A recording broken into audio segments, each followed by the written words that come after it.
The leather straps bite into Anarcha's wrists as Dr. J. Marion Sims tightens them one final time. Through the single window of the converted stable that serves as his hospital, February morning light catches on the row of surgical instruments laid out on a white cloth. Scalpels in descending sizes, curved needles threaded with silver wire, the duckbill speculum that Sims invented specifically for cutting into women like her. "Hold her steady," Sims says to Lucy and Betsy, who stand on either side of the operating table with their hands already positioned on Anarcha's hips. Their grips are gentle but firm, apologetic but unyielding. This is Anarcha's 13th surgery. She is 17 years old.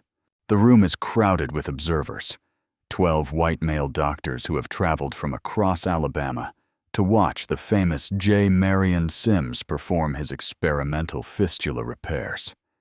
They stand in a packed semicircle, notebooks open, pencils ready to record observations. One of them is eating a biscuit he brought from breakfast. Crumbs fall onto his waistcoat as he chews and watches Anarcha's naked body with clinical interest. "Dr. Sims," Anarcha's voice comes out smaller than she intends. "Please, I can't. Not again." Sims doesn't look at her face. His attention is fixed on the speculum in his hand, checking the mechanism one more time. "We've discussed this, Anarcha. Your owner leased you to me for experimental surgery. The lease has no termination clause." His tone is patient, almost kind. "The discomfort is temporary. The medical knowledge we gain is permanent." Anarcha closes her eyes. She has learned that begging makes no difference.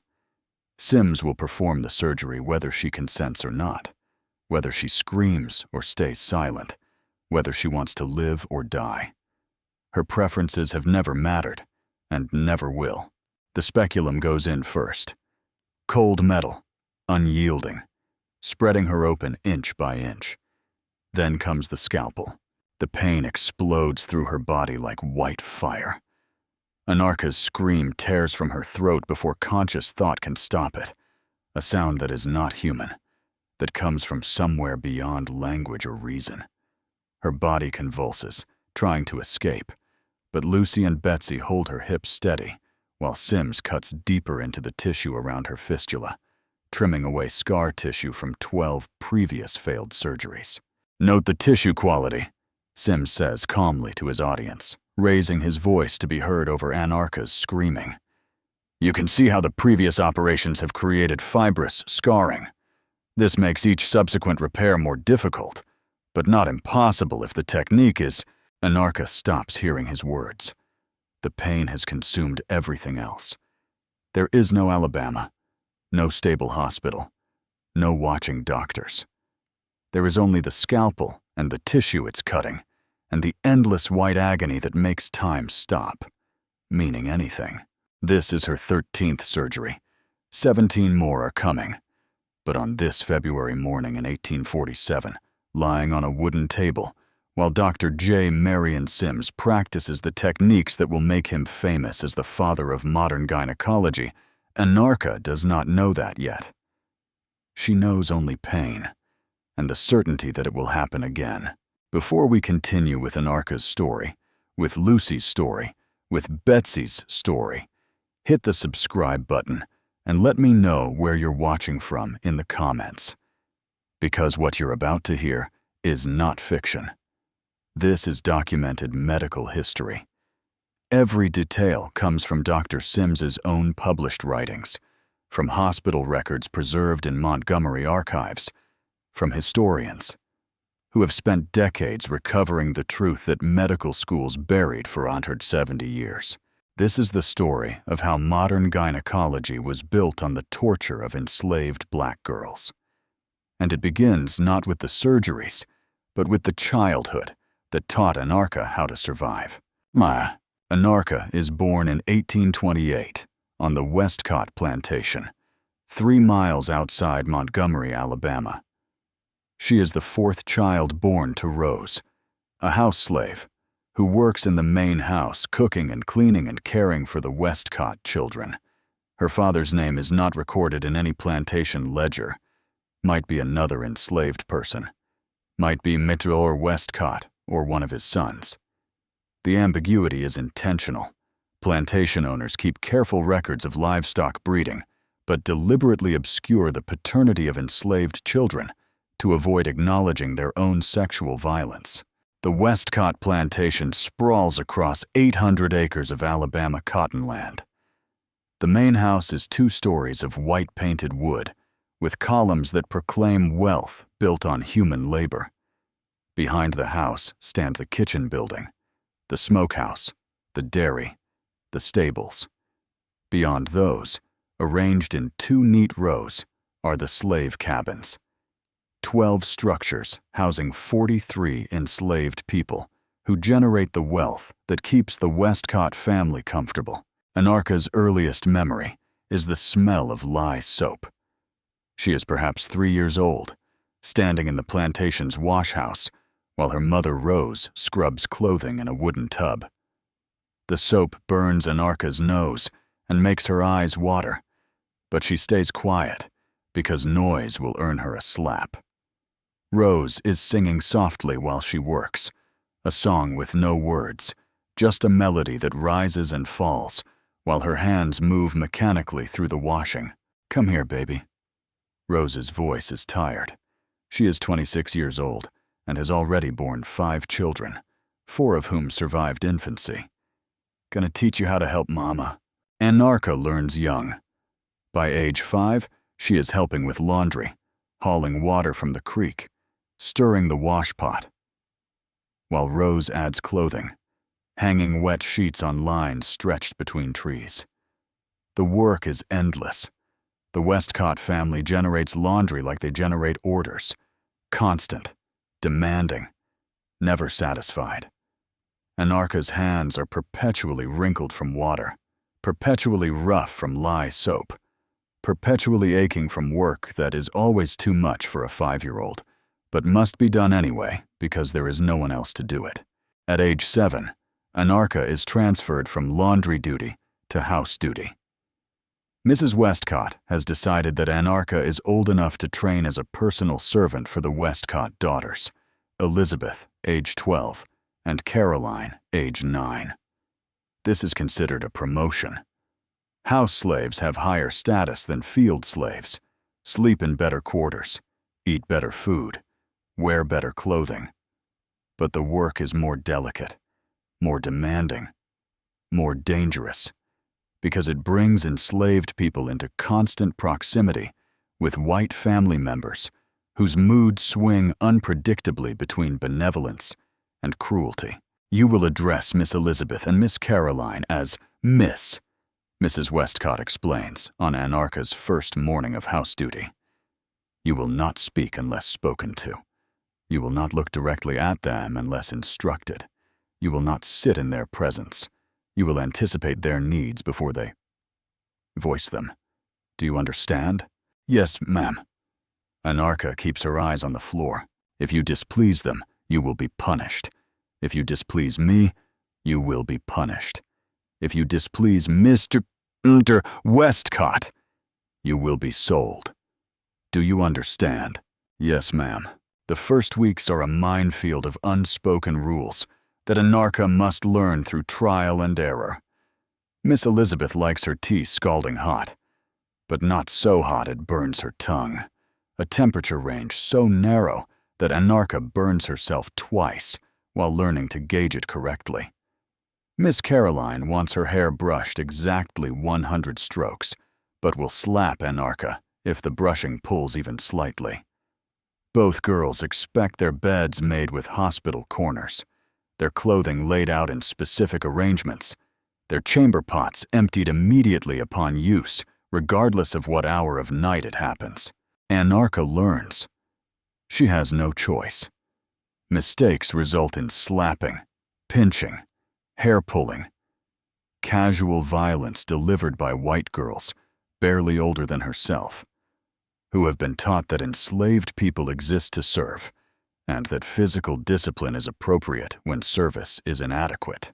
At age 9, Anarcha experiences her first serious punishment. Miss Caroline has accused her of stealing a hair ribbon, a blue silk thing that Caroline cannot find, and assumes Anarcha must have taken. Anarcha did not take it. She has never taken anything in her life because she understands the consequences, but her denials mean nothing. Mrs. Westcott orders her to the whipping post. The overseer administers 10 lashes with a leather strap across Anarcha's back. She is 9 years old. She screams through the first 3 strikes before learning to bite her tongue and take the rest in silence. Afterward, Rose tends the wounds with salve made from rendered fat and herbs, but the scarring is permanent. Anarcha will carry these marks for the rest of her life. 2 days later, Miss Caroline finds the ribbon under her bed, where it had fallen. She does not apologize. Apologies would suggest that enslaved people deserve consideration, which would undermine the entire social structure of the plantation. Anarcha returns to work, and nothing is said about the false accusation or the punishment it generated. The years pass. Anarcha turns 10, 11, 12. Her body begins changing in ways that bring new dangers. She develops breasts, hips, the physical markers of approaching womanhood. The white men on the plantation begin looking at her differently. Mr. Westcott's eldest son, James, home from university, finds excuses to brush against her when she serves meals. The overseer makes comments about how pretty she's getting. Rose pulls Anarcha aside one evening and warns her in whispered, urgent tones. Keep your head down. Don't make eye contact. Stay in groups. Don't ever be alone with any of them. Anarcha understands what her mother is warning her about. She has seen what happens to enslaved girls who attract white men's attention. She has seen Lily, who works in the kitchen, develop a pregnancy at age 14 after the overseer began visiting her cabin at night. She has seen how Lily's belly swelled and how she gave birth to a light-skinned baby boy who was sold away within weeks because his existence was too obvious a reminder of white male sexual violence. At age 13, Anarcha experiences her first menstruation. Rose explains what this means, that she can now become pregnant, that she is now valuable to the plantation in a new way, that Mr. Westcott will likely encourage her to have children because enslaved children are assets, property that increases the plantation's wealth. Rose explains this in clinical terms, voice flat and emotionless, because showing feeling would make the reality too painful to bear. They're gonna want to breed you, Rose says. Might let you choose the man, might not. But once you start having babies, your value goes up. Means you less likely to be sold, more likely to stay with your children. It's not good, baby. But it's how things work. Anarcha is 14 when Mr. Westcott decides to encourage reproduction. He pairs her with Simon, a field hand 10 years older than Anarcha, and gives them permission to marry in the informal way enslaved people marry, jumping over a broom together while the other enslaved people witness, creating a bond that has no legal standing but social recognition within their community. Anarcha barely knows Simon. They have spoken perhaps 5 times in her life. He is kind enough, gentle voice, doesn't hit her, brings her small gifts like wildflowers he finds in the fields. But the marriage is not about love or choice. It is about producing children whose labor will enrich the Westcott family. The marriage is not consummated. Simon visits Anarcha's cabin twice before Mr. Westcott sells him to a plantation in Mississippi. No warning, no goodbye. Anarcha wakes one morning to find Simon gone, loaded onto a wagon with 15 other enslaved people being sold to cover debts that Mr. Westcott has accumulated through bad cotton speculation. The informal marriage is dissolved by sale. Anarcha never sees Simon again. She is 15 years old now, still serving Miss Elizabeth and Miss Caroline, who have grown into young women themselves. Elizabeth 18, and being courted by several suitable young men from Montgomery's better families. Caroline 16, and already engaged to a tobacco plantation owner's son. Anarcha has spent 8 years as their personal servant. She knows their moods, their preferences, their secrets. She knows that Elizabeth is carrying on an inappropriate correspondence with a married man. She knows that Caroline drinks sherry from her father's cabinet and blames the missing bottles on the kitchen slaves. She knows everything about them, and they know nothing about her except that she serves adequately and does not need to be replaced. At 16, Anarcha meets Thomas. He is a blacksmith on the neighboring marsh plantation, hired occasionally to do metalwork at Westcott's when their own blacksmith is overwhelmed. Thomas is 22, tall and strong from years of working the forge, with a ready smile and a kindness in his eyes that makes Anarcha feel seen as a person rather than a servant. They talk during his visits to the plantation. Brief conversations stolen between work tasks. Anarcha bringing him water while he shoes horses. Thomas thanking her and asking questions about her life that no one has ever asked before. Where was she born? What does she like to do when work is finished? Does she ever imagine what freedom would feel like? The conversations become something Anarcha looks forward to. Thomas visits every few weeks when the Westcott blacksmith needs help with major projects. Each visit brings another conversation. Anarcha finds herself thinking about Thomas between his visits, replaying their conversations, anticipating the next one. After 6 months of these brief encounters, Thomas asks permission to court her properly. He speaks to Mr. Marsh, his owner, who speaks to Mr. Westcott.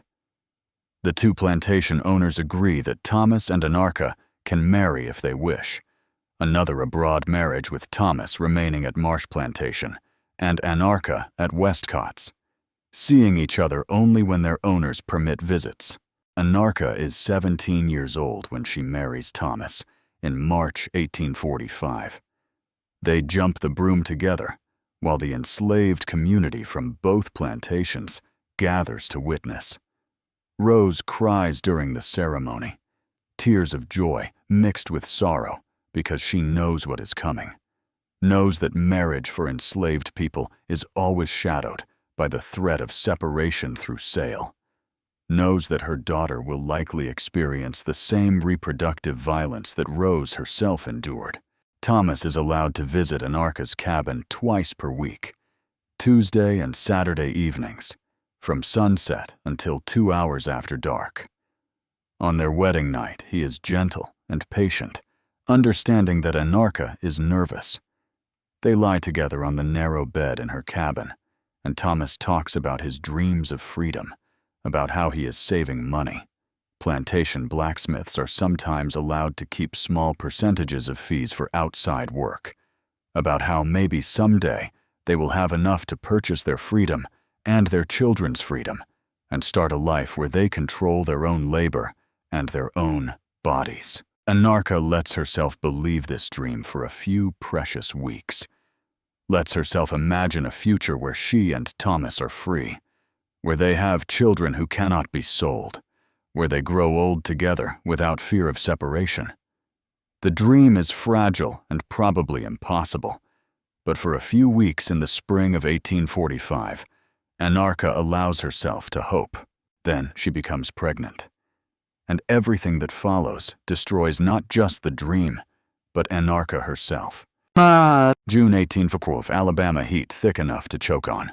Anarcha has been in labor for 17 hours when she understands that something is wrong. The contractions are regular and strong, every 3 minutes, each one squeezing her body like a vice. But the baby is not moving down the way Aunt Sarah says it should. The midwife presses Anarcha's belly, feeling the position, and her face goes tight with worry. "Baby's turned wrong," Sarah mutters, head stuck up high, not coming down like it should. "Can you turn it?" Anarcha gasps between contractions. "Too late for that, child. Baby's engaged in the pelvis already. Can't push it back up." Sarah wipes sweat from Anarcha's forehead with a damp cloth. "Just gotta wait and see. Sometimes they work their way down on their own, but the baby doesn't work its way down. 24 hours of labor. 30.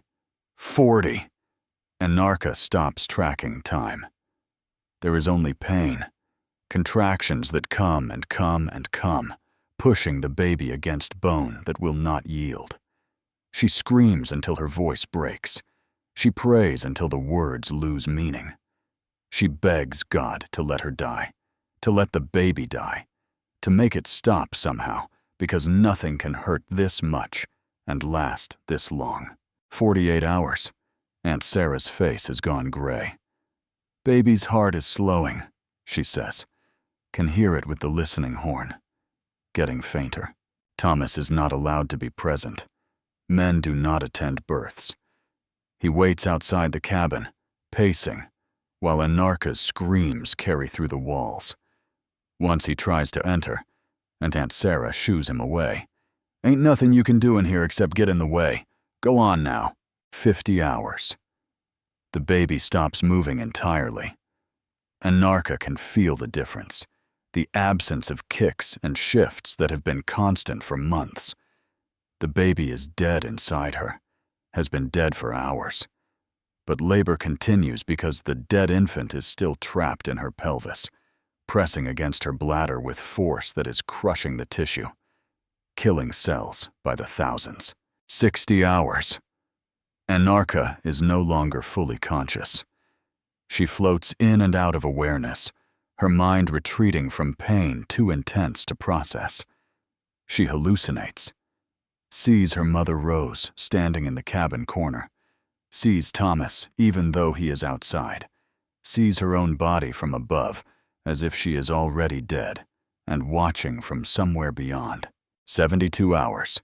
3 full days. Mrs. Westcott finally sends for Dr. Sims because Anarcha's screaming is disturbing her afternoon tea, making it impossible to enjoy the petit fours her cook has prepared. The sound of agony carrying across the plantation reminds Mrs. Westcott too sharply of the ugliness underlying the genteel lifestyle she prefers to imagine is natural and right. So she tells her husband to pay the $5 and get the doctor to stop the noise. Dr. James Marion Sims arrives at sunset on the 3rd day. He is 32 years old, ambitious, recently graduated from Jefferson Medical College in Philadelphia. He has minimal surgical training and no experience with difficult obstetrical cases. But he is the only doctor within 10 miles, and he is used to treating enslaved people whose conditions are often advanced by the time he sees them, because owners wait until situations become dire before authorizing medical expenses. Sims enters the cabin, and the smell hits him like a physical blow, blood and shit, and the sweet, sick scent of tissue beginning to rot. Anarcha lies on a straw mattress that is soaked through with fluids. Her face is gray, her lips cracked and bleeding. Her eyes are open but unseeing, rolled back to show mostly whites. "How long?" Sims asks. 3 days, Aunt Sarah says. "Baby's been stuck the whole time. Stopped moving yesterday. She gonna die if you can't get it out." Sims examines Anarcha, feels the baby's head wedged deep in the birth canal, can feel how the surrounding tissue has gone soft and strange from 72 hours of compression. This will require instruments. Force. He sends Aunt Sarah to fetch his forceps from his medical bag. The forceps are metal tongs, designed to grip a baby's skull and pull it free when labor stalls. Sims inserts them carefully, trying to find purchase on the infant's head without crushing it. Then he pulls, braces his foot against the bed frame for leverage, and pulls with his full weight. Something tears inside Anarcha with a sound like wet fabric ripping. She screams, a sound that is purely reflex, her body responding to trauma even though her mind is mostly gone. The baby slides free in a rush of blood and fluids. The infant, a girl, is dead. Has been dead for at least a day, based on the color and the smell. Sims doesn't try to revive her. He wraps the tiny corpse in a cloth and hands it to Aunt Sarah, then turns his attention back to Anarcha, who is bleeding more heavily than normal postpartum bleeding. He packs her vagina with cloths to slow the hemorrhage, gives Aunt Sarah instructions about keeping Anarcha still during recovery, warns that infection is almost certain given how long the dead baby remained in the birth canal. Then he collects his $5 fee from Mr. Westcott and rides back to Montgomery, thinking this is the end of his involvement with the 17-year-old slave girl whose baby he just delivered dead. Anarcha does not remember the next week. She drifts in and out of fever dreams, her body fighting infections that should kill her, but somehow don't. Rose tends her, forcing broth down her throat, changing blood-soaked rags, praying over her daughter while Anarcha burns. When the fever finally breaks and Anarcha returns fully to consciousness, she is weak as a newborn, barely able to sit up without help. But she is alive, and her first coherent thought is to ask about the baby. "She's gone, honey," Rose says gently. "Baby girl, didn't make it. I'm so sorry." Anarcha cries then, deep, wrenching sobs for the daughter she never met, for the life that ended before it began, for the 3 days of agony that accomplished nothing except producing a corpse. Thomas holds her while she weeps, his own tears running down his face because he has lost a daughter he never got to see. They bury the baby in the plantation graveyard, where enslaved people's graves are marked with wooden crosses that will rot away within years. Thomas carves their daughter's name into the cross. Mercy. Because if there is any mercy in this world, she is free now, in a way her parents never will be.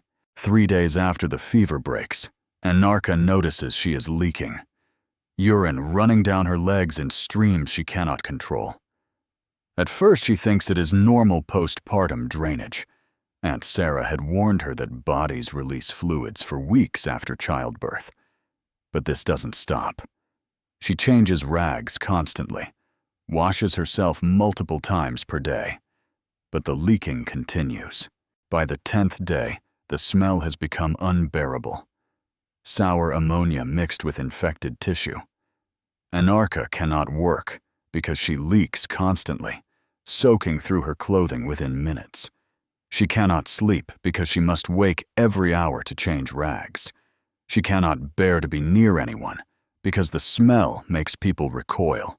Rose tries to help, brings herbs that are supposed to tighten muscles, brews teas that are supposed to dry up fluids.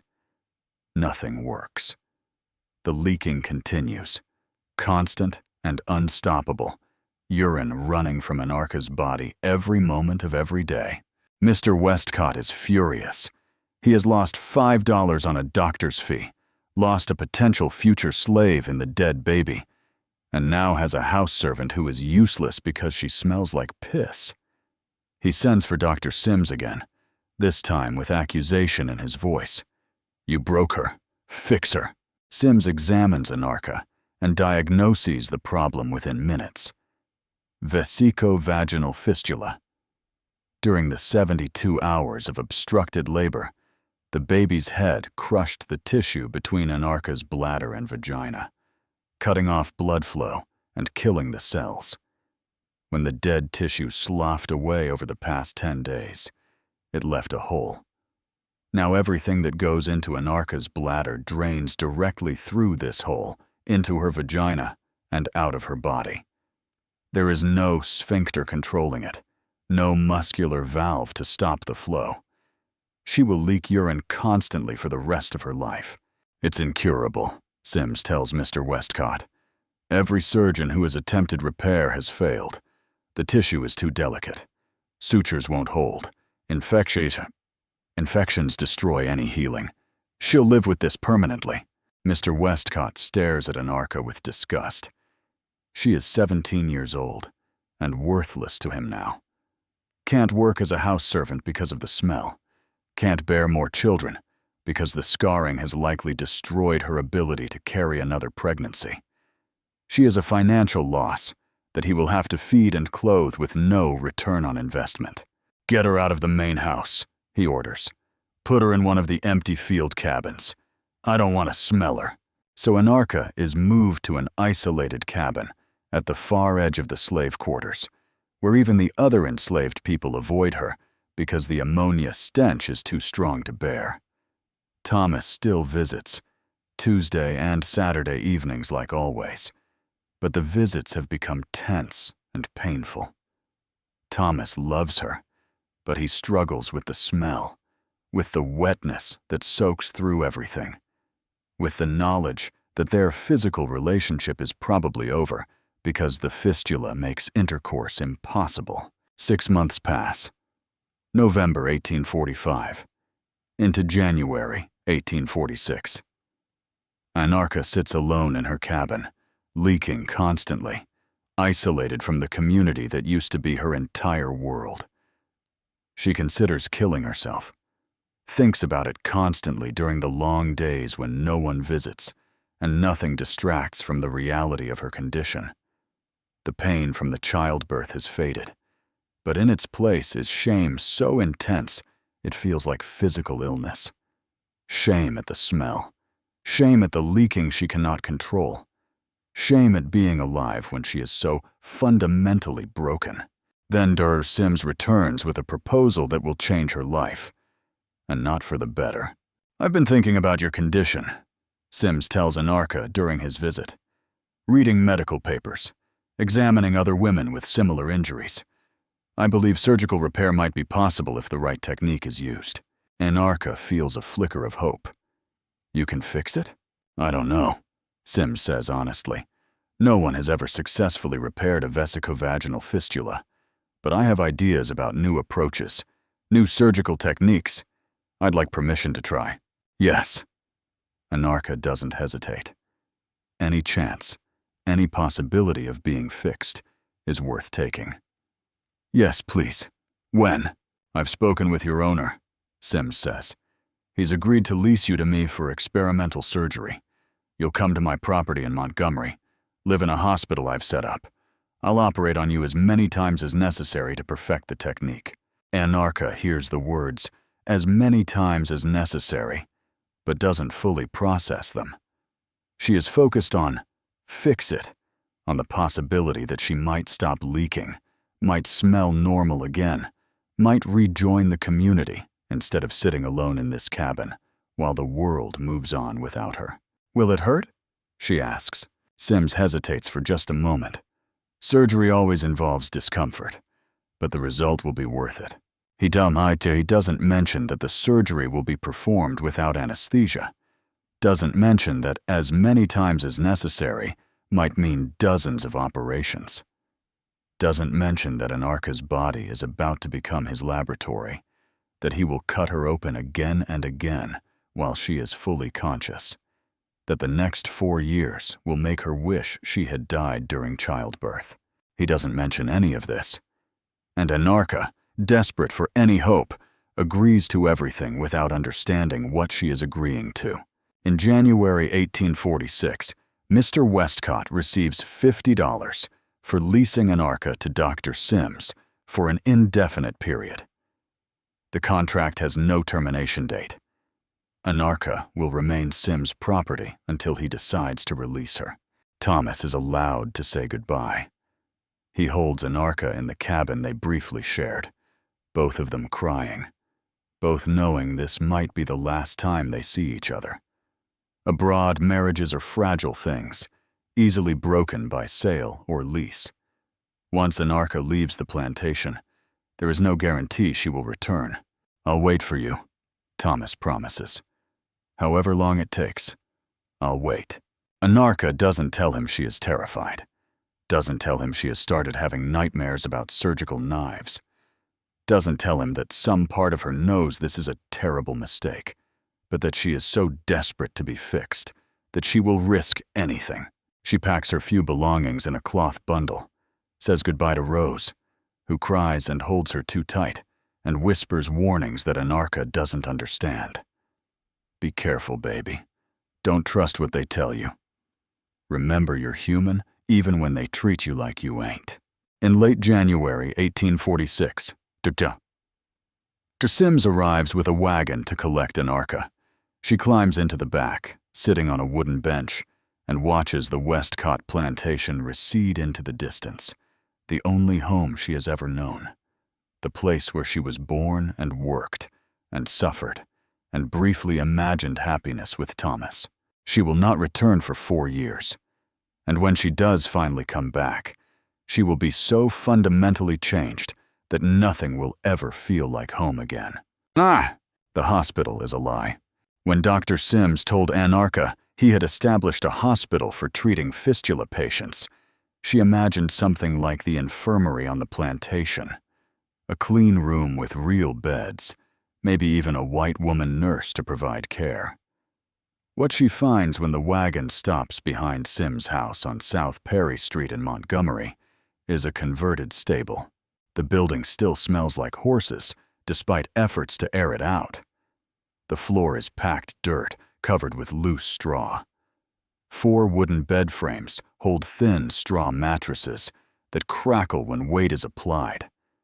A single window provides light during the day, but at night, the only illumination comes from oil lamps that smoke and make eyes water. There is no running water, no stove, no privacy, and most importantly, Anarcha is not alone. 2 other women sit on mattresses when Anarcha enters, both of them looking up with the hollow-eyed expression of people who have endured too much. The smell in the stable is overwhelming. 3 women with fistulas, all leaking urine constantly, concentrated in a small enclosed space. Even with the door open, the ammonia stench coats the back of the throat. You got it too? The speaker is perhaps 18 years old, thin to the point of looking skeletal. Her voice is flat, drained of effect. The fistula? Anarcha nods, unable to speak past the knot in her throat. This is the hospital. This is where she will live while Dr. Sims experiments on her body. I'm Lucy. The thin girl gestures to herself, then to the other woman. That's Betsy. We've been here 3 months. Dr. Sims leased us from our owners to try to fix the fistulas. Betsy is older, maybe early 20s, with a harder look to her. Someone who has survived through emotional calcification, who has learned to feel nothing because feeling anything is too dangerous.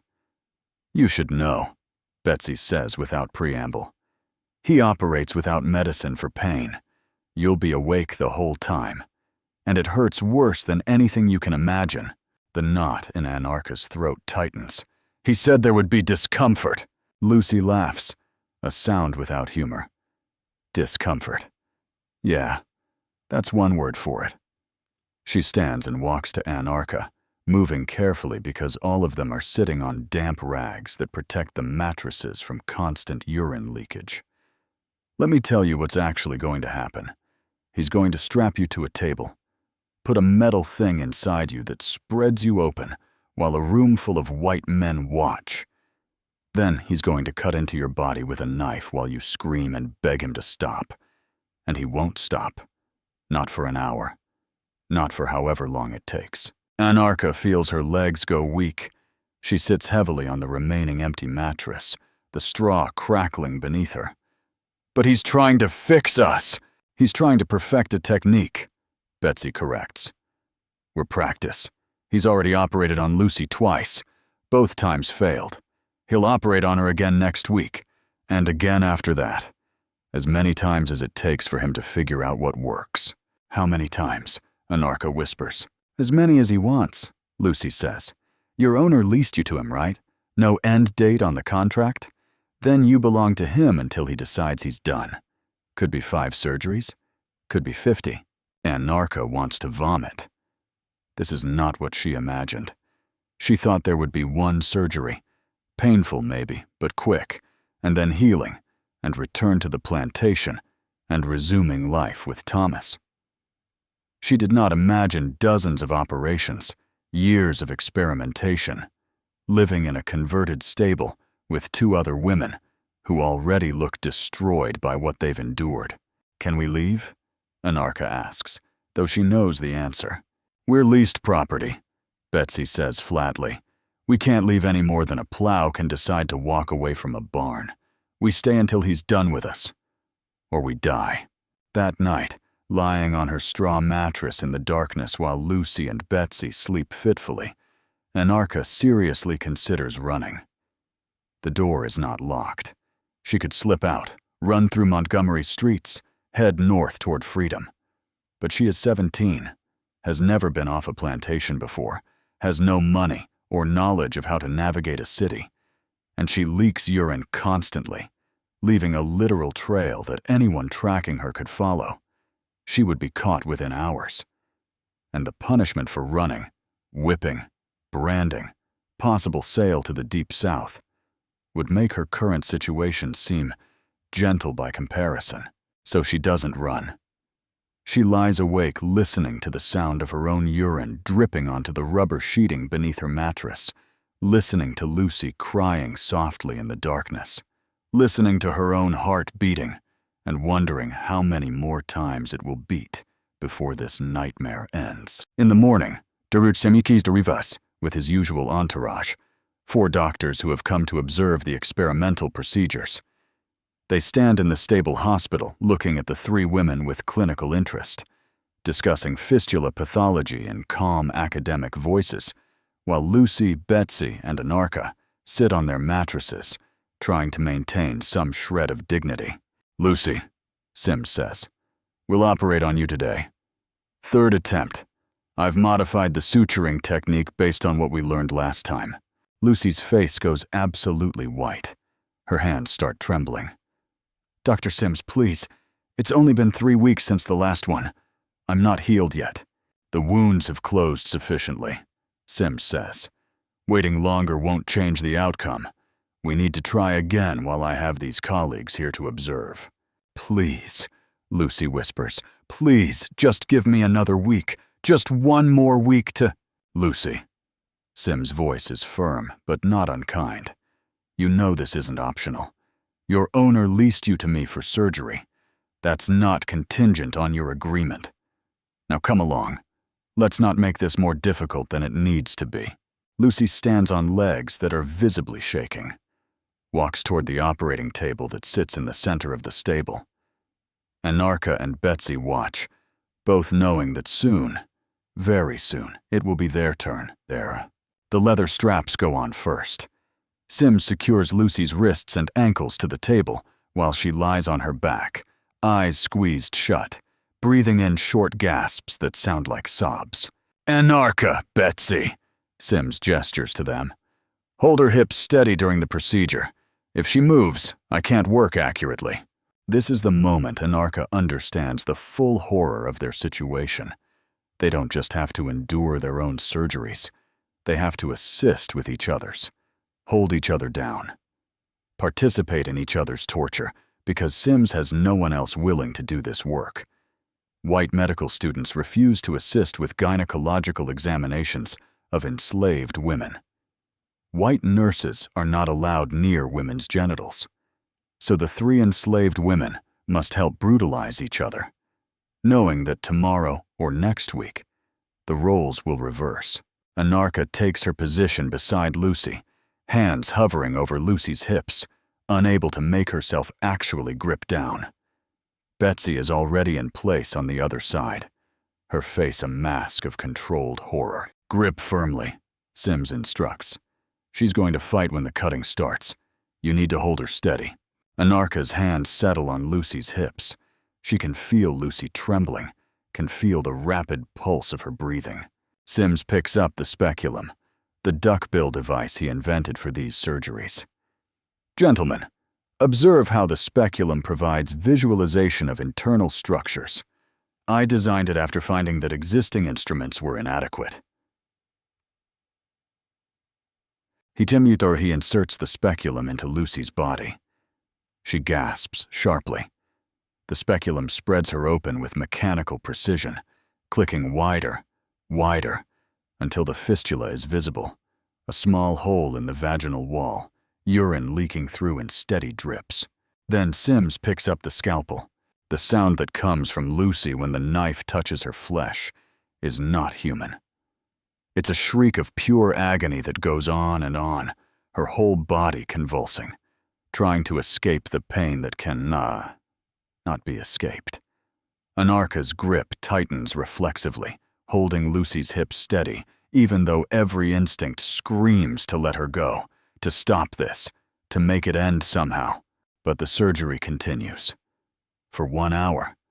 Sims cuts methodically, trimming away scar tissue from previous surgeries, creating fresh wound edges, placing silk sutures with steady hands that never shake despite Lucy's screaming. The observing doctors watch with clinical interest, occasionally asking questions that Sims answers in the same calm tone he would use to discuss the weather. Blood runs down Lucy's legs, soaks into the straw on the floor, spatters onto Anarcha's hands where they press against Lucy's hips. The smell is copper and salt, and something raw that makes Anarcha's stomach heave.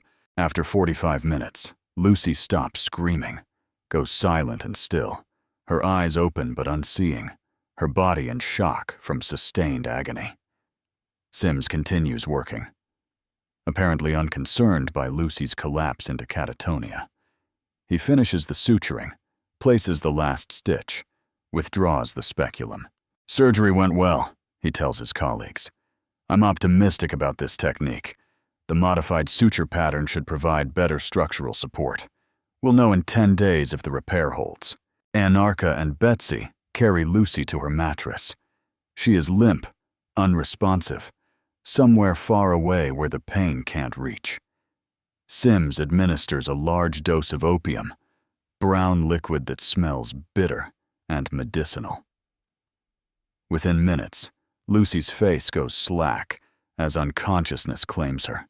"Keep her warm," Sims instructs before leaving with his entourage. "Change her rags regularly. Don't let her move for the next week. I'll return to check her progress." The door closes. The doctors' voices fade as they walk back to Sims' main house, probably heading to breakfast. Anarcha and Betsy sit on their mattresses in silence. The stable smells like blood and urine, and the sharp scent of whatever antiseptic Sims used on his instruments. Lucy lies unconscious, mercifully unaware, while her body begins the healing process that both of them know will ultimately fail. "It's always like this," Betsy finally says. Her voice is empty. Every surgery, she screams for an hour. He finishes. The sutures fail within 2 weeks. Then he operates again. "How many times?" Anarcha asks. This was her third. Last time he said he'll try up to 10 times before giving up on her case. Betsy looks at Anarcha with eyes that have seen too much. "You're next. He told me yesterday. He wants to start on you while Lucy is recovering. Said your fistula is fresher, less scar tissue. Better for practicing new techniques." Anarcha feels cold spread through her body despite the Alabama heat outside. "When?" 2 weeks, maybe 3. Gives Lucy time to heal enough that she can assist when he operates on you. 2 weeks. Anarcha has 2 weeks to wait, to watch Lucy suffer through recovery, to understand with absolute certainty what is coming for her. She considers running every single day during those 2 weeks, thinks about it constantly, plans routes through Montgomery, imagines stealing food and supplies, fantasizes about making it to the north. But every plan falls apart when she considers the reality. She has no money, no connections, no knowledge of anything beyond plantations, and she leaks urine constantly, leaving a trail anyone could follow. So she stays, helps tend Lucy during the agonizing recovery, watches the sutures fail again. They start pulling through on day 8, creating small tears in the delicate tissue that grow larger over the next week. By day 15, the fistula is open again, leaking urine, just like before.